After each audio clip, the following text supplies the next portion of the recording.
यही आम आदमी पार्टी के विधायक और मंत्री थे और अपना वेतन 66% बढ़ाया और आंगनवाड़ी कर्मियों का 22% बढ़ाकर ये बता रहे हैं कि हमने कितना बड़ा काम किया। केंद्र सरकार और दिल्ली सरकार दोनों ही आंगनवाड़ी कर्मियों के आंदोलन से डरे हुए थे। असली बात ये है, स्वाति मालीवाल जैसी नेता हैं, आतिशी मारलेना जैसी नेता हैं, वो किस मुंह से खुद को औरत कहती हैं। दिल्ली की जनता जो बात समझ चुकी है, पंजाब की जनता भी देर सवेर समझेगी।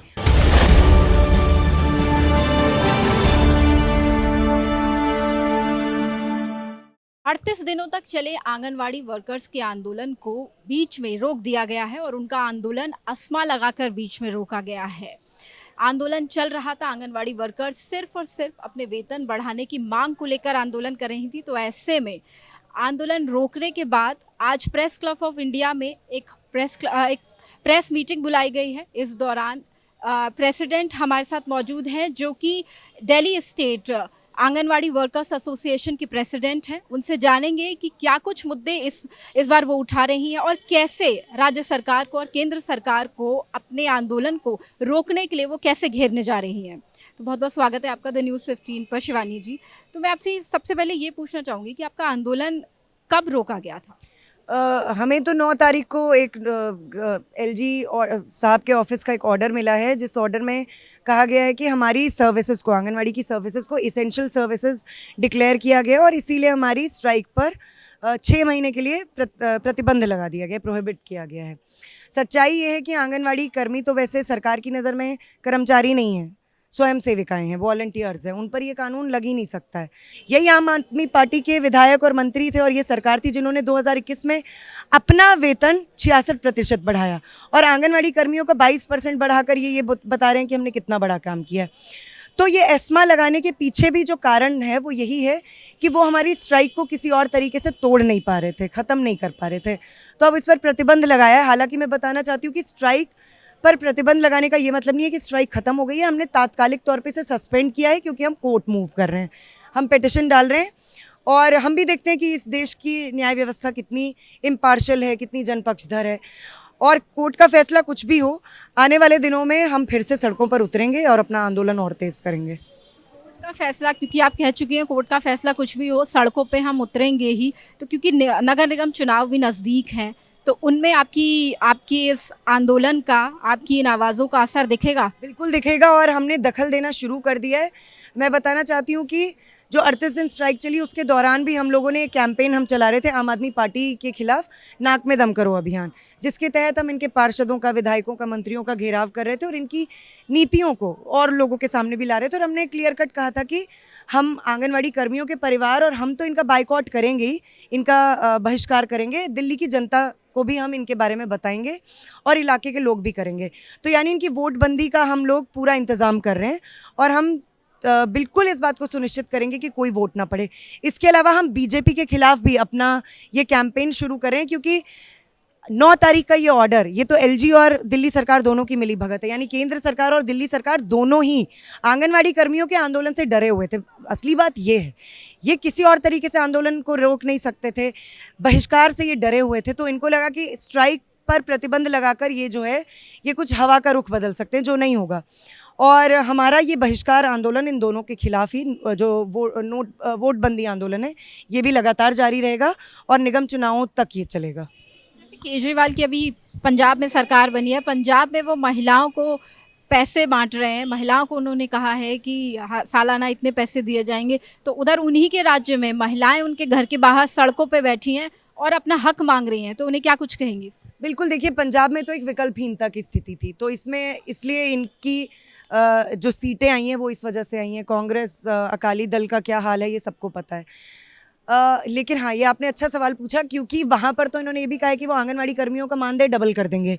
तो मैं तो पंजाब की जनता से और पंजाब की आंगनवाड़ी कर्मियों से भी ये बात कहूँगी कि अब वो आ गए हैं, अब इनके खिलाफ जो है सड़कों पर उतरो और इनको कहो कि आपका मानदेय डबल करें। क्योंकि हम लोग भी यहाँ पर बहुत सारी इनकी हवाई बातें सुन चुके हैं, हम तो भुगत चुके हैं ना ये क्या करते हैं दिल्ली में। इनके घर के बाहर 38 दिन हज़ारों की संख्या में आंगनवाड़ी कर्मी बैठी थी। 8 मार्च को स्त्री दिवस के दिन हम लोग दिल्ली सचिवालय गए, तब इन्होंने औरतों की सुनवाई नहीं की। वहाँ जाकर ये अचानक पंजाब की औरतों के को लेकर काफ़ी इनके दिल में दर्द उठा है।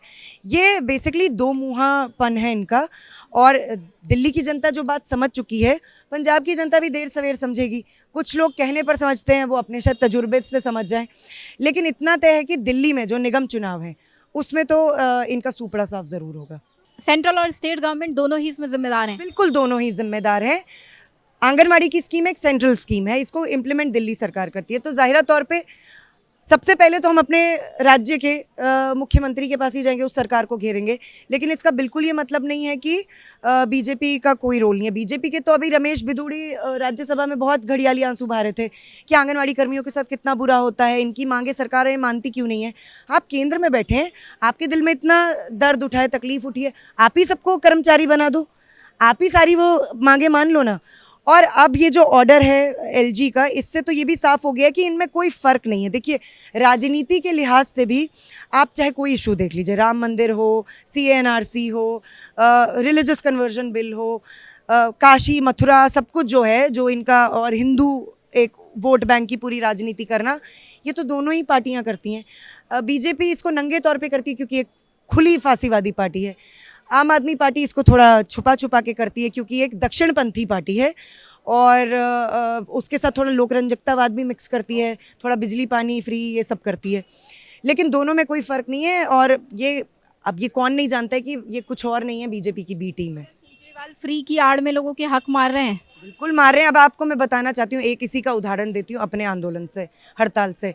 DTC में औरतों के लिए बस राइड्स फ्री हैं, और DTC को ही दिल्ली सरकार ने हमारी हड़ताल के दौरान अपने कर्मचारियों पे दबाव डाला था कि इनको मत बिठाओ, आम तौर पे भी औरतों को मत बिठाओ क्योंकि तुम्हें कैश ज़्यादा लाना है।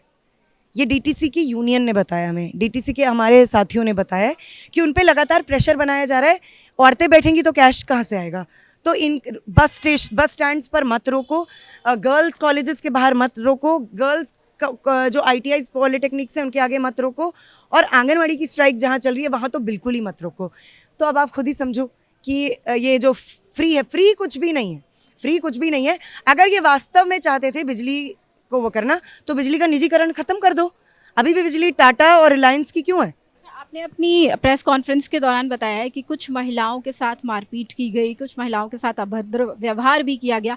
तो हमारे माध्यम से आप सरकार तक कुछ कहना चाहें उस व्यवहार पे महिलाओं के साथ? मैं आपको बताना चाहती हूँ कि करावल नगर, नॉर्थ ईस्ट दिल्ली के पास ही जौहरीपुर जगह है, वहाँ पर हमारी बहनें इसी अभियान के तहत, बहिष्कार अभियान के तहत गई थी।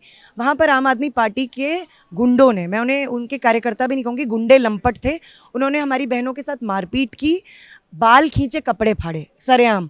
और दिल्ली पुलिस हमारी बहनों की कंप्लेंट नहीं लेती है, उन लफंगों की कंप्लेंट लेती है। और ये अभी स्त्री दिवस के दिन भी इन्होंने बड़ी लंबी चौड़ी बातें की होंगी, स्त्री सशक्तिकरण फलाना ढिकाना। अब इनकी पार्टी में स्वाति मालेवाल जैसी नेता हैं, आतिशी मारलेना जैसी नेता हैं, वो किस मुंह से खुद को औरत कहती हैं? उनके पार्टी के गुंडे लंपट तत्व आंगनवाड़ी कर्मियों के साथ हड़ताल के दौरान मारपीट करते हैं, उनके साथ अभद्र व्यवहार, गाली गलौज करना, जाति सूचक गालियां देना, ये दिया जाता है। इतनी दिनों से आंगनवाड़ी की औरतें स्ट्राइक पर थी, ये इनकी तथाकथित जो नारीवादी नेताएं हैं, ये कहाँ थी?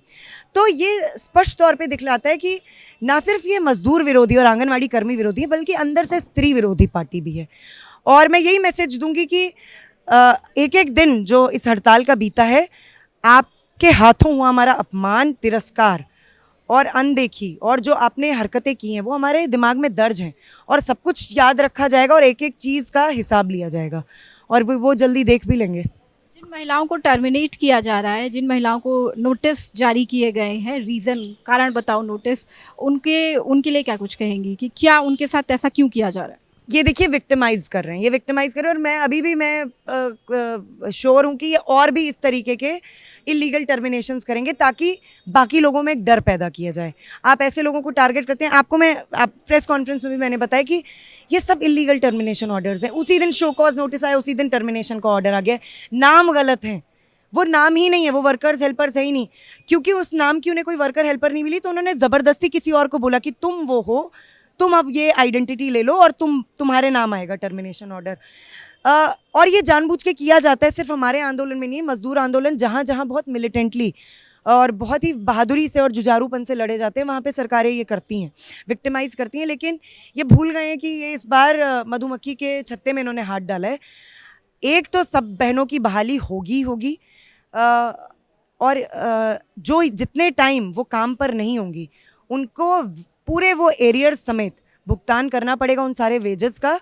और डिपार्टमेंट को हमने मंडे तक का टाइम दिया, नहीं होगा तो हम सीधे कोर्ट मूव करेंगे। एक आखिरी सवाल कि अभी तक कितना वेतन रुका हुआ है? दिसंबर से तो नहीं आया है, ज़्यादातर प्रोजेक्ट्स में, कुछ एक में दिसंबर जनवरी फरवरी का आया ही नहीं है। और ये आम बात है, मतलब 3-3 4-4 महीने का मानदेय नहीं आता है। फिर क्योंकि जब बैकलॉग इकट्ठा होता है तो एक आध का ये मार भी लेते हैं, पता भी नहीं चलता है कि आया कि नहीं आया। तो ये इनके अरविंद केजरीवाल, आपको पता ही है, भ्रष्टाचार विरोधी आंदोलन की लहर पे सवार हो गए थे। इनके सदाचार की असलियत ये है, पूरा भ्रष्टाचार डिपार्टमेंट में फैला हुआ है और आंगनवाड़ी कर्मियों का मतलब चिंदी चिंदी मार के जो है अपना तिजोरियां भर रहे हैं। यही नहीं, इनकी सरकार ने फ़ोन के लिए एक 2017 की आप ट्वीट देखिएगा अरविंद केजरीवाल की, जिसमें उन्होंने कहा था फ़ोन का पैसा 500 रुपये हम देंगे। वो 500 से 200 हो गया कि हम फ़ोन का पैसा सारे वर्कर्स हेल्पर्स को 500 रुपये देंगे, वो 200 हो गया। वो 200 भी 2 साल से नहीं आया। अब आप सोचो 22,000 आंगनवाड़ी कर्मी, 200 रुपये पर वर्कर हेल्पर का कितना पैसा है? करोड़ों में। ये कहाँ जा रहा है पैसा? और अब ये इन्होंने जो वेतन मतलब मानदेय बढ़ोतरी की बात की है, उसमें भी इन्होंने वो भी इनका कोई मतलब बड़प्पन नहीं है। हड़ताल हुई, हड़ताल के दबाव में इनको वो करनी पड़ी, जिसको हमने शुरू से कहा ये नाकाफ़ी है। लेकिन उतनी बढ़ोतरी भी इन्हें हमारे दबाव में आके करनी पड़ी, हड़ताल की वजह से करनी पड़ी। लेकिन वो भी कितना लागू होगी ये भी देखना पड़ेगा। दिल्ली आंगनवाड़ी एसोसिएशन और सभी वर्कर्स का इस बार यही कहना है कि आगामी नगर निगम चुनाव में केजरीवाल को उनके आंदोलन का जवाब जरूर मिलेगा।